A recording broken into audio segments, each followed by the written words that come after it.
I want to let you know what happened to me yesterday, I guess. I was sued by someone named Dattani.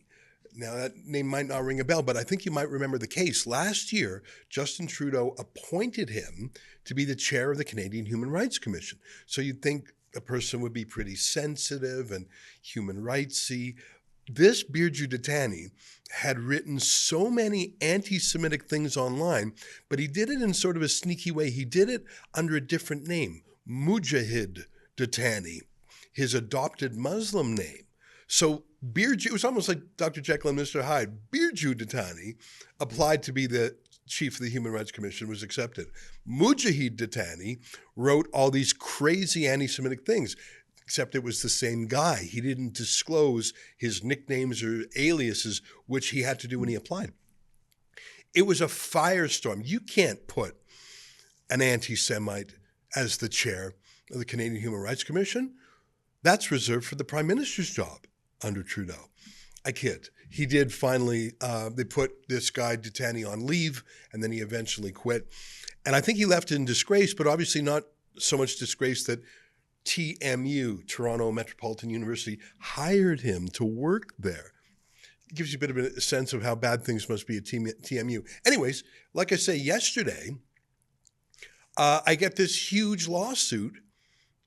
We can show it on the screen here, $800,000 suing me for calling him anti-Semitic. Well, that's what's going to happen when you write crazy anti-Semitic things. And he's not just suing me, he's suing Melissa Lantsman, the deputy leader of the Conservative Party, and he's suing a pro-Jewish lobby group called CJA. He's suing us all for different amounts. In my case, it's $800,000. I think it's absurd. I think it's what they call a SLAP suit, strategic litigation against public participation. Look, if you write, let me give you an example of things he wrote. He wrote that Jews today are like the Nazis, and Hamas today are like the Jews hiding in the Warsaw Ghetto.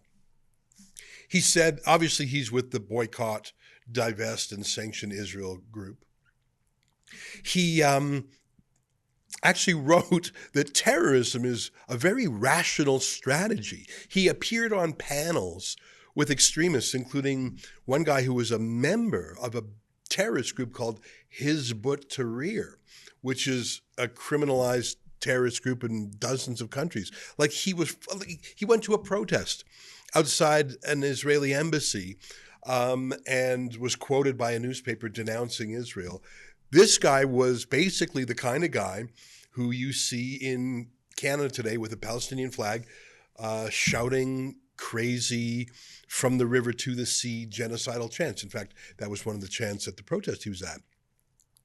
That's the guy Trudeau chose as the human rights boss. And I'm going to give Trudeau the benefit of the doubt that even he's not crazy enough to have appointed someone knowingly. They hired an outside law firm to investigate how this happened. And the law firm said, oh, no, he's not anti-Semitic. He just said some anti-Israel things, but it's not anti-Semitic. But they acknowledged that he hid this from the government. So that was the fig leaf of his excuse for quitting.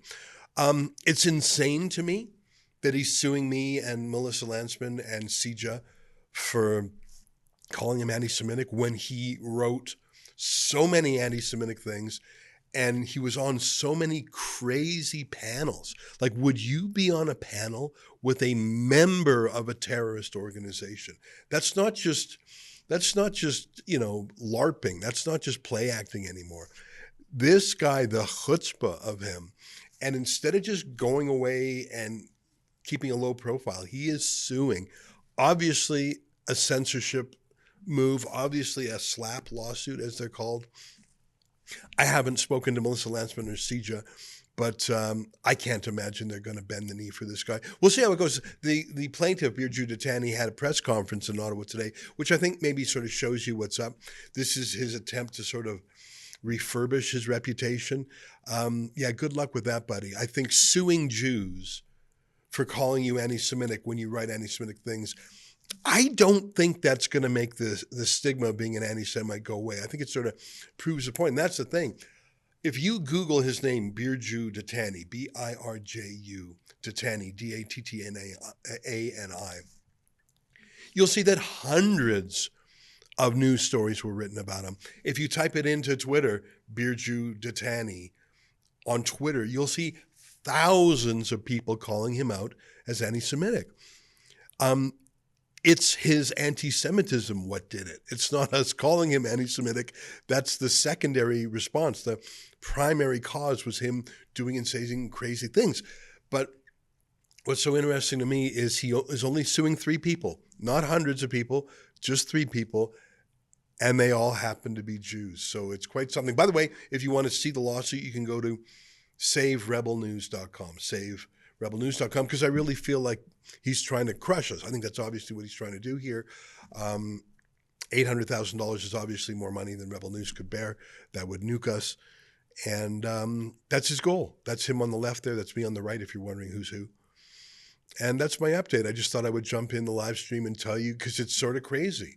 And or you could just call it Thursday at Rebel News. Like crazy things happen all the time.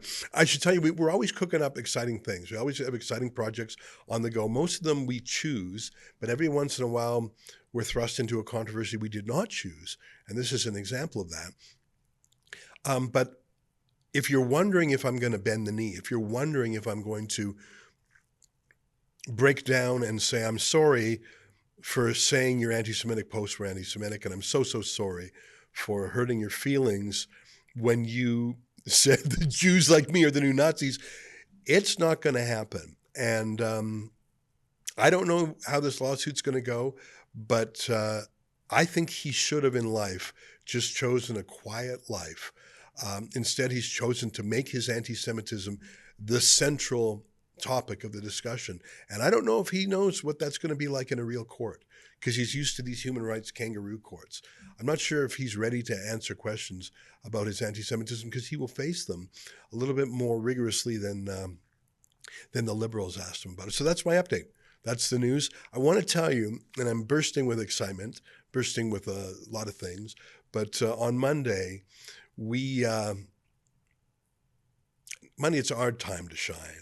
And I've got a lawsuit, an outward bound lawsuit that I think will catch your attention. I'm not trying to tease you. Okay, fine. I am trying to tease you just a little bit. On Monday, let me just put it this way. Get ready for some international news. I will not be announcing our lawsuit on Monday. Someone with a slightly larger profile than me will be announcing our next piece of litigation. And might even not even be a Canadian, I don't know. But Rebel News does not bend the knee. We do, there's an old Latin saying, I think it's the motto of not the Tudors, but of, some Scottish king clan. It's in Latin, though. Nemo me impune lacessit. You know what Nemo means? It means nobody. That movie, Finding Nemo, isn't that sort of funny that Nemo means nobody? Nemo me impune lacessit. That means no one cuts me, lacerate. No one, Nemo me impune lacerate. No one cuts me with impunity, which is different from saying no one cuts me. You can't stop people from hurting you. You cannot stop people from hurting you in life, but you can stop them from hurting you with impunity. There are people who have tried to destroy Rebel News, but they've broken the law as they've tried to do it. And Monday, it's not Judgment Day, because that's when Monday's lawsuit goes to court, but I've got some huge news for you that you can see I'm aching to tell you, but that has to wait till Monday. And the reason I tell you that is it's not all fighting defense. We're fighting defense today against this anti-Semitic liberal named Birju Dattani, who thought that he could go online using his nickname and be undetected. And he almost got away with it, didn't he? Could you imagine? By the way, Bill C-63, Trudeau's censorship bill, which is now thankfully being derailed because of prorogation, this guy, Birju Dattani, would have been in charge of it, at least the Human Rights Commission part. This is the guy who would be coming after, now that I think about it, he would be coming after Rebel News. He would be coming after Melissa Lantsman. He would be coming after CJA with the power of the state. I guess he just can't shake that censorship bug, because that's what he's doing as his own on his own as the plaintiff. And yeah, that's my update. I just wanted to tell you what's cooking. But I want to say it's not all defense. It's not all bad news. By the way, I think we're going to win. And on Monday, you're going to see even more winning. So much winning, you might get sick of it. Last point. You know, Rebel News loves to fight for freedom for other people, and we often crowdfund lawyers for other people. But this time, we're fighting for our own survival. We're the ones who need help. Please chip in to help us cover our legal fees. Thanks. Visit SaveRebelNews.com.